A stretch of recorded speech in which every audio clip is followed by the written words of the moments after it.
Bonjour à toutes et à tous, et bienvenue dans le 4e épisode Oui, c'est déjà le 4e, ouais. de la 3e aventure. Je suis Colin, le joueur, le fameux Emmanuel Scri, qu'on peut appeler... Manu Scri. Et il a Ouais. été beaucoup moqué au collège quand même, Absolument, à oui. cause de ça. Je suis avec Toussaint, notre MJ préféré. Salut. Préféré, carrément. Enfin, mon MJ préféré. Parce que je peux pas être, moi, mon propre MJ préféré. Alors, ce serait d'une tristesse, ça. Bah, tu rigoles, mais tu l'as déjà fait. De me faire des aventures tout seul? Oui? Non. Tu m'avais pas dit ça? Tu faisais ça dans le bus de te non. faire des aventures tout Ah seul? non, je me faisais pas des aventures tout seul. Ah! Je faisais des aventures à des joueurs seuls. Ok, d'accord. À mes potes, Je croyais que quoi. tu te faisais des Oh, aventures non, tout seul. non. Ouais. Notre MJ préféré qui est toujours aussi malade que les autres épisodes. Ouais. Mais ça s'entend pas sur les persos, donc en vrai ça va. Non, tant mieux. Hein. Bah ouais. Mais ouais, j'avoue que j'ai mal à la gorge. Et puis, je pense qu'on peut y aller. Eh bien, écoute, moi... Parce que j'ai envie de voir mon meilleur ami, Mhm, mon vrai meilleur ami, mhm. celui qui compte le plus pour moi, le taxidermiste. Celui dont tu viens de franchir la porte de sa boutique. Exactement. Et bah les amis, c'est parti.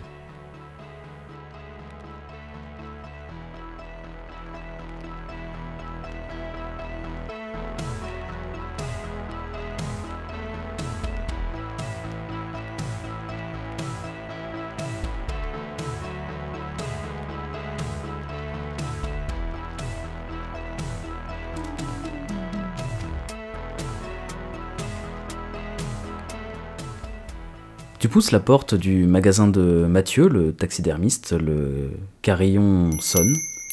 Tu le vois dans le fond de son magasin, il est en train de travailler sur un lièvre, apparemment. Salut Mathieu. Tu vois son regard par-dessus ses petites lunettes rondes et il te dit « Ah Manu, viens, regarde, viens, j'ai quelque chose à te montrer, je t'attendais. J'arrive. Je monte les 2 petites marches d'une sorte d'hôtel où il y a une table et où il y a le lièvre. Tu vois, là, au-dessus de cet interstice, eh bien, je vais te montrer un point que je fais pour justement recoudre et que ça ne se voit pas. Tu vois, c'est ce qu'on appelle un peu un point invisible. Et tu vois qu'il fait un geste très très délicat pour coudre. T'as passé une bonne journée? Oh, moi, toujours. Je n'ai pas eu beaucoup de clients aujourd'hui, mais mon téléphone n'a pas arrêté de sonner. Oh là là, j'étais au téléphone tout le temps. Avec qui? Oh bah des clients. Mais bon, ils sont réticents. Ils disent vous savez, je sais pas si je dois empailler mon chat. Vous comprenez, c'est un peu délicat. Bref. J'espère que t'es convaincant. Oh bon, j'essaye de l'être, mais après j'ai toujours le même discours, tu sais, depuis 30 ans qu'on fait ça. Bah oui, tu m'étonnes. Moi, écoute, depuis 2-3 jours, je vis quelque chose, mais d'insensé. Et j'ai besoin de t'en faire part. Non, bah je t'écoute. Je peux te prendre à part du travail et nous écarter du lièvre. Non, il s'arrête, il pose ses outils et il fronce ses sourcils très broussailleux par-dessus ses petites lunettes rondes. Et il te dit, il y a quelque chose qui te tracasse. J'ai rencontré quelqu'un et j'aimerais bien Oh, mais excellente nouvelle! te le faire rencontrer. Mais c'est... Où est-il? Où est-elle? Ah, Il est dans mon sac à dos. pardon? J'ouvre mon sac à dos et je fais Tech, tu peux sortir. Tech regarde Mathieu et il penche la tête sur le côté et Mathieu fait mais qui es-tu? Qu'est-ce que tu es? Donc il regarde, il tourne la tête, il regarde un petit peu la caméra sur le côté et tout, il fait ah intéressant. Où est-ce que tu l'as trouvé? Bah, il était au bord de mon chemin et il était tout cassé, donc je l'ai réparé avec quelqu'un. Et maintenant qu'il est en forme, bah, je voulais te montrer mon nouveau meilleur ami. Alors effectivement, depuis que tu l'as réparé, Tech roule beaucoup mieux. Ah, trop cool. D'ailleurs, il a un petit peu testé ses roues quand il a été réparé par Hugues. Il a un petit peu testé ses roues, il a fait des petits tours. Puis après, il est rentré dans ton sac. Et là, il fait un petit peu pareil, il fait le tour. Et en fait, il fait quelques petits ronds. Et il bute contre un animal empaillé, un renard. Tu l'avais posé par terre. Oui, oui. Donc il est par terre, il tape contre un renard empaillé. Il se tourne, il lève la caméra. Et il scanne le renard. Et il a un petit mouvement de recul. Il rescanne le renard. Une deuxième fois. Une troisième fois. Une quatrième fois. Et il ne s'arrête pas. Il fait que le scanner. Tech, qu'est-ce que tu fais? Il te regarde. Et il baisse la caméra. Un peu comme déçu. Peut-être triste. Oh, j'ai l'impression que ton nouvel ami n'apprécie pas trop mon travail. Si tu vois ce que je veux dire. Oui, je pense qu'il aime pas cette passion qui m'anime, Oh, tu sais, peu de gens nous comprennent. Bon, je lui expliquerai pourquoi je veux faire ça. Et est-ce que je peux t'aider avec lui? Pour l'instant, non, je voulais juste vous présenter. Mais c'était peut-être une mauvaise idée. Non, bon, tu sais, je suis ravi de le rencontrer. Oui, bien sûr, toi t'es ravi, mais apparemment, lui est déçu. De moi aussi, je pense. Et je commence à avoir la tête toute penaude. Il pose une main sur ton épaule et il te dit tu sais, tous ces animaux qui nous entourent et lui ont des points communs. Ils ne sont peut-être pas vivants, mais rien ne les empêche de transmettre des émotions. Tu trouves toujours les bons mots. Oh, j'essaye. Et t'y arrives. Bon, je dois filer, ma maman sait pas que je suis ici. Comme d'habitude, de toute façon. Est-ce que tu veux lui passer un coup de téléphone? Non, surtout pas. Ah. Il faut pas qu'elle sache que je suis avec toi. Elle aime pas savoir que je suis avec toi. Il plisse les yeux, il te regarde et il dit « Et je suppose qu'elle n'est pas au courant pour lui non plus. » Bah, t'imaginerais le scandale que ça ferait à la maison. Oh oui, je pense que d'ici je les entendrai. Ouais, je pense, oui. Bon, ça fait toujours plaisir de te voir. Allez, file. Merci. Et je fais monter Tech dans le sac à dos. Et je m'excuse auprès de lui. Puis Mathieu lui adresse un petit coucou de la main. Et Tech semble le regarder. Ok. Et je pars et je prends un bus direction chez moi. Tu prends le bus et alors que la nuit tombe, tu en descends pour entamer la remontée de ton chemin jusqu'à chez toi. Et je sors du bus. J'attends que le bus soit parti. Est-ce qu'il commence à faire nuit? Non. Oui, la nuit commence à tomber. Je pose Tech à côté de moi. Et je lui dis tu sais courir? Aussitôt que tu le poses au sol, il fait un petit tour sur lui-même. Et je commence à courir. Donc au début, je marche pour voir s'il me suit. Après, je trottine. Je commence à avoir un petit pas de course. Et après, j'essaye de sprinter sur 10-20 mètres pour voir s'il arrive à me suivre. Non seulement il te rattrape, mais en plus il te dépasse à une vitesse folle. Il doit faire du 45-50 km/h. Ok, waouh. Il te trace. Il y a une espèce de nuage de poussière qui le suit derrière. Et tu vois qu'en fait il épouse vachement bien les bosses. Les creux, les cailloux et tout. Il n'y a rien qui le gêne. Et il dérape à une dizaine de mètres devant toi. Grâce à ses suspensions, il sautille un petit peu. Ouais, je vois. Et il a l'air tout content. Putain, mais t'es trop fort. Tous les jours, il y aura quelque chose de nouveau avec toi. Je t'adore. Et quand tu lui dis ça, il tourne autour de toi. Il fait des tours. Donc je cours jusqu'à être à 100-200 mètres de la maison. Je le remets dans mon sac. Alors que tu as envie de le remettre dans ton sac, tu le vois qu'il s'est arrêté à une dizaine de mètres derrière toi. Il a l'air de regarder quelque chose sur le bord du chemin. Qu'est-ce qu'il y a, Tech? Tu vois une masse de fourrure noire et blanche. Et tu vois qu'il y a un blaireau sur le bord du chemin. Fais-moi un jet de découverte. Découverte 2, intelligence 5. Donc 7 moins 1 parce que je suis blessé. Tout à fait. Pas de réussite? J'ai pas de réussite. Oh bah mince alors. Bah j'ai pas de réussite. Une trace de points de chance? Il m'en reste un. Ouais, allez, je l'utilise. J'ai une réussite. Ok.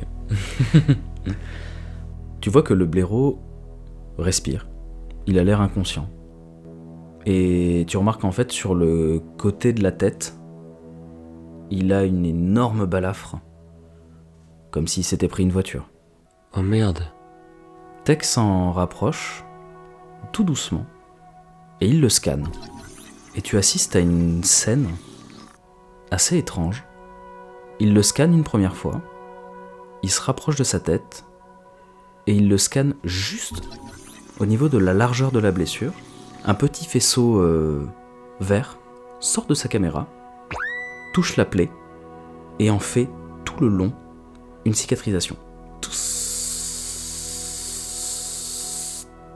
Waouh. Et Tech rescanne, et il s'approche du blaireau, et tu vois un tout petit... Un petit choc électrique. Non, Ah non. un tout petit jet d'eau qui part et qui mouille la tête du blaireau. Et tu vois le blaireau qui commence un peu à reprendre conscience. Et il secoue la tête et il finit par se réveiller, et pris de panique de voir un être humain et un robot juste à côté de lui, il se carapate, il s'enfuit. Ok. Tech te regarde. Tu commences à me donner des leçons de vie là, non? Il retourne sur le chemin et il commence à rouler vers la maison. Ouais, t'as raison. Faut pas traîner. Je lui monte mon sac et je fais allez hop. Il rentre dans ton sac. Et il se fait le plus petit possible. Et je lui fais un gros bisou sur le front quand même. Je rentre chez moi, je dis à ma mère que je monte à la chambre et que j'aurai quelque chose à lui demander tout à l'heure. Très bien. Et je monte, j'ouvre le sac à Tech et je fais le signe de pas de bruit. Je ouvre ma porte, je referme. D'accord. Et je dis Tech, tu peux me soigner ça? Faut pas que ma mère le voie. Et je lui montre ma lèvre. Il te scanne. Il se rapproche de toi. Il te rescanne. Et il fait exactement pareil. Ça fait mal? Sauf que ça fait extrêmement mal. Ok. Tu hurles de Ah ouais, douleur. impossible d'échapper le bruit. C'est une brûlure, mais hyper intense. T'as jamais ressenti ça. C'est très très très fort. Ok. Et en fait, ouais, tu cries. Et Tech s'arrête. Il recule. Il s'éloigne. Il va vers la corbeille de Doudou, Oh non. qui était encore toujours renversée. Il recule dedans. Et il est tout penaud lui aussi. Enfin, il a vraiment l'air embarrassé.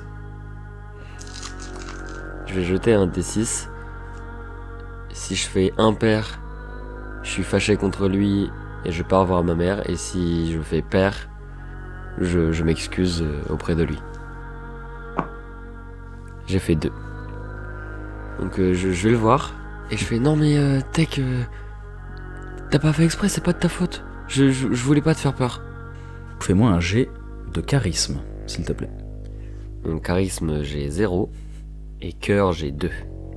Est-ce que j'ai toujours mon malus? Absolument, tu es blessé. Je jette donc qu'un seul dé. Et je fais 4. Ça peut pas toujours marcher.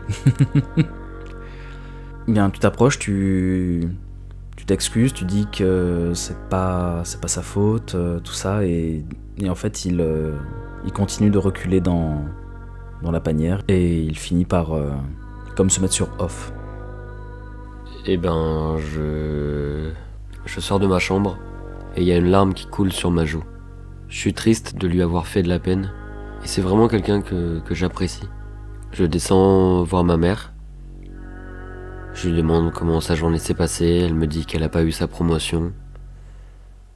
Elle me demande comment s'est passée ma journée. Je lui dis que tout s'est bien passé.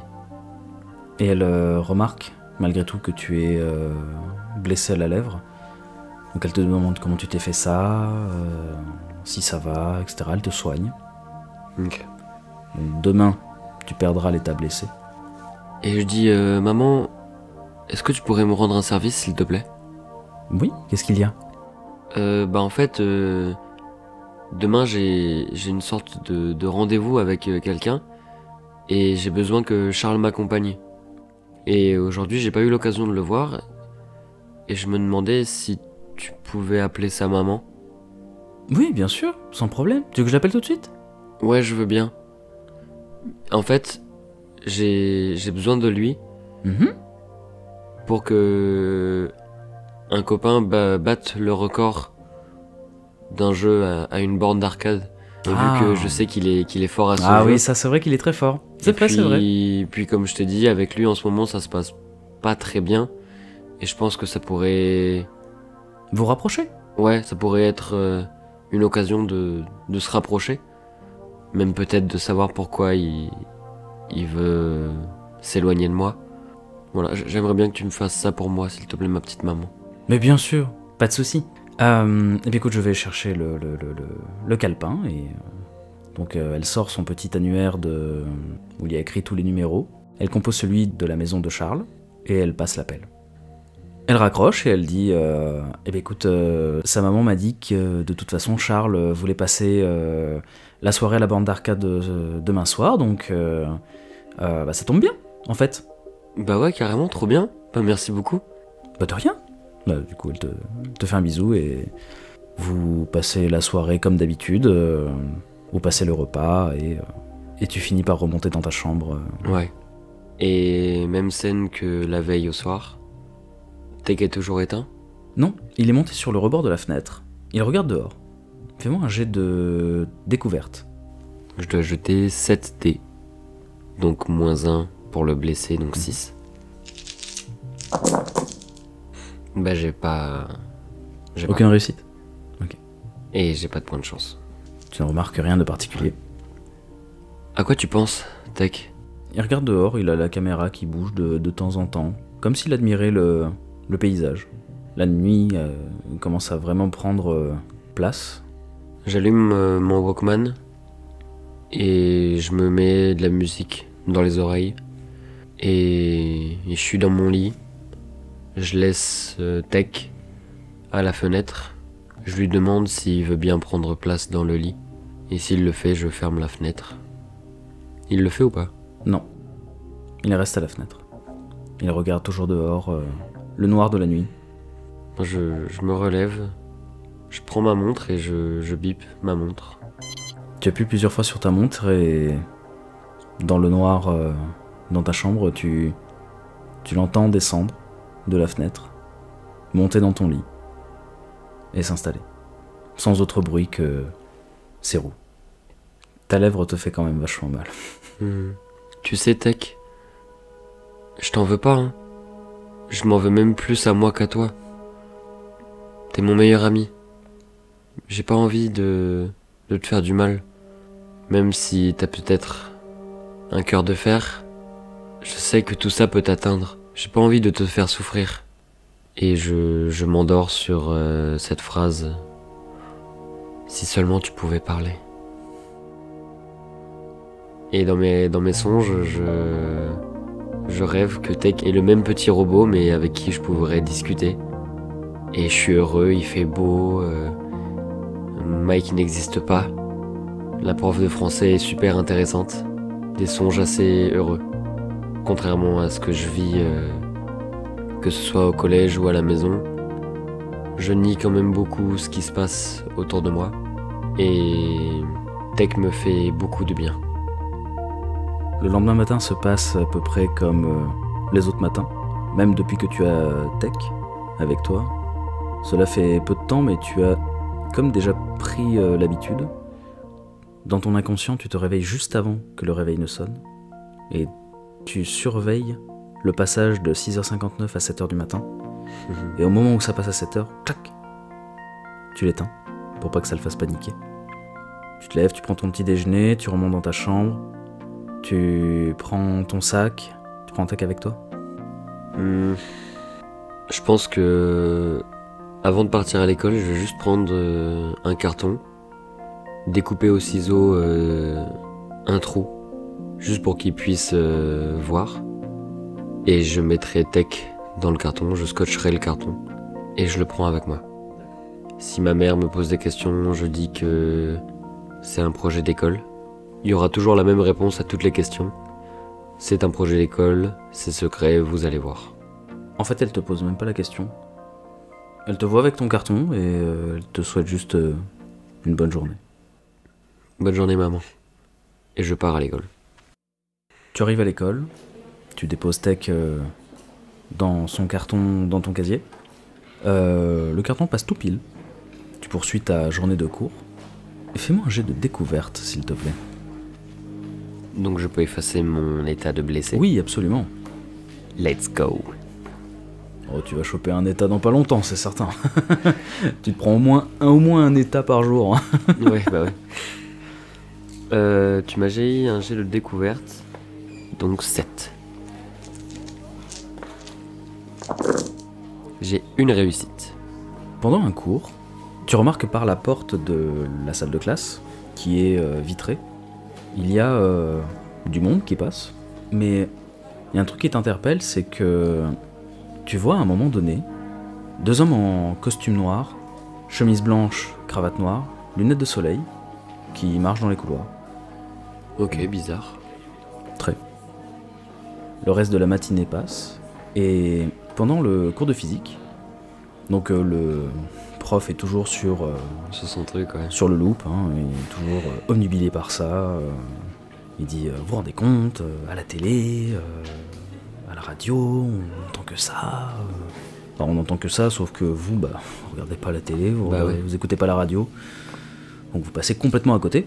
Et on toque à la porte, et il y a le CPE qui rentre et qui dit excusez-moi d'interrompre le cours, mais ces messieurs, dit-il en montrant les 2 hommes en costume, voudrais voir le jeune Scree.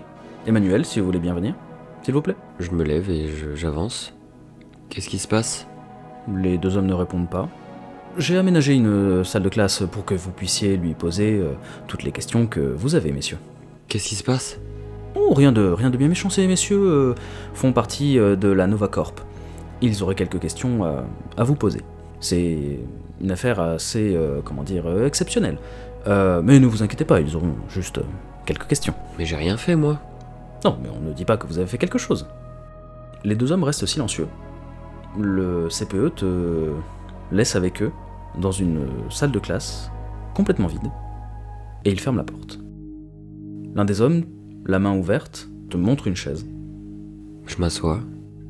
Il y en a un qui s'appuie contre le tableau, les bras croisés, et l'autre qui prend une chaise et s'assoit juste en face de toi.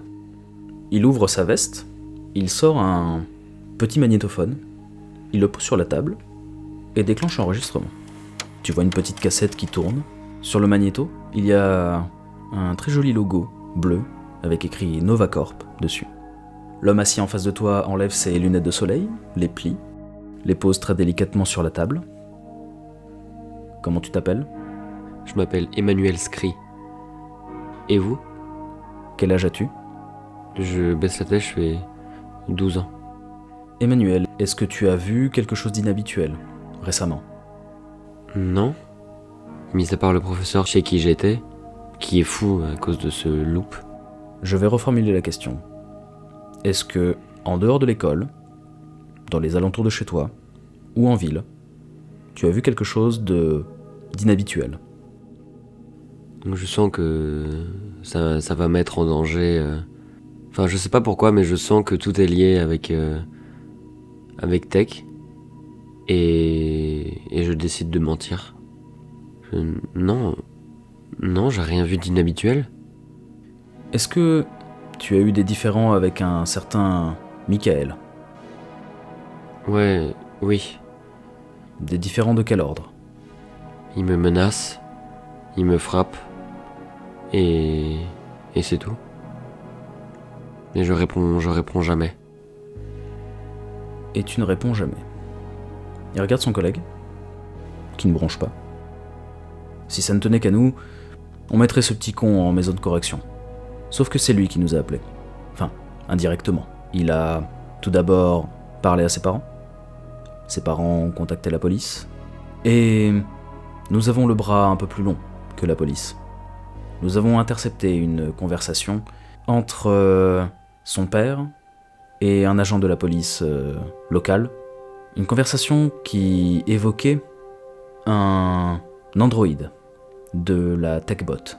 Et ton nom est ressorti sur les enregistrements.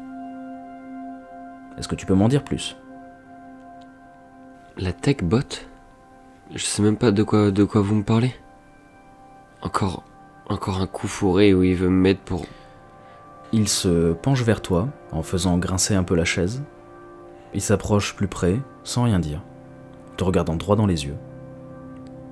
De toute façon, il invente toujours des bêtises pour m'insulter, pour se moquer de toi. Oui. Comme c'est pratique. Comment ça? De toute façon, il fait tout le temps ça avec tout le monde et moi, c'est encore pire. Son collègue, qui était appuyé sur le tableau, il dit je pense qu'on a ce qu'il nous faut. On va te laisser. L'agent en face de toi coupe le magnétophone, le range dans sa veste, il se lève et il te tape un peu dans le dos en disant « Tu peux retourner en cours ». Et il s'en va. Et je reste, je pense, 30 secondes dans la salle avant de repartir en cours. Et quoi, contrarié, effrayé? En état, il y a contrarié, effrayé, épuisé et blessé.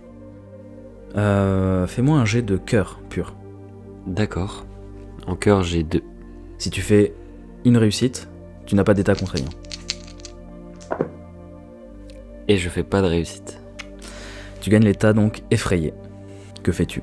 Tu es seul dans la salle de classe pour l'instant. Je reste 30 secondes dans la salle de classe et je re-rentre dans la salle dans laquelle j'avais cours avec le prof de physique-chimie. Tu rentres et sans surprise, il parle toujours du loop. Oui, ça... Voilà. Il a l'air vraiment fasciné. Mais il parle trop vite, il emploie des termes beaucoup trop techniques pour vous. Et cette fois-là, j'écoute pas. Je suis vraiment dans mes pensées. Non, je suis même pas dans mes pensées, je ne pense à rien. J'ai plus rien dans la tête, je sais plus quoi penser.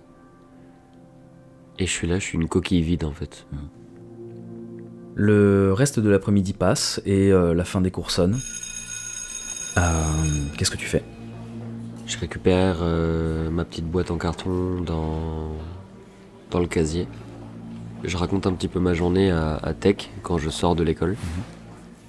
Je vais directement en direction la borne d'arcade. Et du coup, je parle à Tech. Je dis aujourd'hui, il y avait des hommes en noir qui sont venus me parler. Et ils ont parlé de ta famille, TechBot. Ça doit sûrement te dire quelque chose, ouais. Je sais pas s'ils te cherchaient, si tu t'es perdu et qu'ils ont besoin de te retrouver. Mais j'ai menti. J'ai dit que je ne connaissais pas TechBot. Ils ont parlé de Mike aussi, comme quoi il a dû porter plainte parce que tu as essayé de les agresser alors que pas du tout. J'ai menti, j'aime pas mentir. Mais en ce moment, je fais que ça. Pour te protéger, pour nous protéger. Ce soir, il faut que je me vide la tête et j'ai pas envie de penser à ça. Tu vas voir, on va aller dans un endroit super. Il va y avoir de la couleur, de la musique, du bruit, des gens. Tu vas voir, ça va être trop cool. Et il y a même tes amis dans cette salle. Et je discute avec lui et j'essaye de lui faire voir un petit peu tout ce qu'il y a autour. Donc je lui ai fait un trou assez grand pour qu'il puisse voir qu'un seul axe. En fait, il voit que tu arrives au niveau de la salle d'arcade. Et des gros néons avec écrit Video Games, ouais. Du Pac-Man, du Tetris, bref, que des jeux rétro pour nous, du coup. Mais ce sont des nouveaux jeux pour toi. Bah ouais. Et voilà, ça flash de partout, il y a de la couleur, il y a de la musique, il y a des basses, et c'est dans une salle un peu noire, donc tu sens qu'il est un peu excité, Ouais. plutôt content. Et tu vois Hugues qui est devant la salle d'arcade, D'ailleurs, je devant les portes. me suis mis en meilleure chemise à carreaux. Évidemment. Rien que pour lui. Et il discute avec Charles, qui est déjà là. Et quand tu te présentes à eux, donc t'as Charles qui fait Oh, Manu, mais trop bien que tu sois là, c'est trop cool. Tu savais pas que je venais? Bah si, parce que Hugues il me l'a dit, mais sinon non. Oh, faut que je te raconte. Oh, il m'est arrivé un truc trop bizarre. Aujourd'hui, il y a deux gars, on aurait dit des Terminator. Les gars, ils étaient hyper sérieux, en costume vachement noir et avec des lunettes de soleil. Et ils m'ont posé des questions sur toi. C'était bizarre. Et ils ont dit quoi comme question? Est-ce que je te connaissais? Donc je dis oui, c'est mon meilleur ami, tout ça. Et il commence à parler et tout. Et en fait, quand tu le regardes, tu as la musique qui pulse dans la salle d'arcade. Et derrière lui, un peu au loin, dans la rue, tu aperçois une camionnette. Une camionnette dont le côté est floqué Novacorp. Et c'est une fin d'épisode.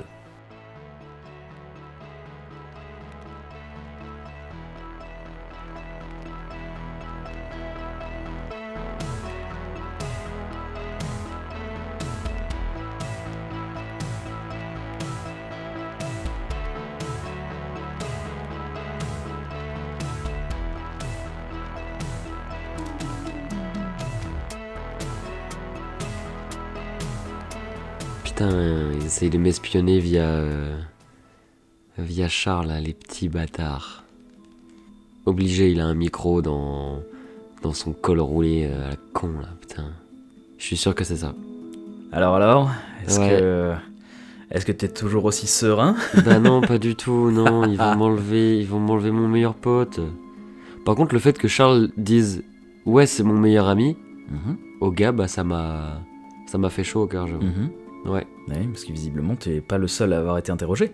Bah ouais, du coup. Mais qui a été interrogé? Bah ouais, j'ai peur que Hugues il a été interrogé, quoi. Je vais lui demander direct. Bien sûr.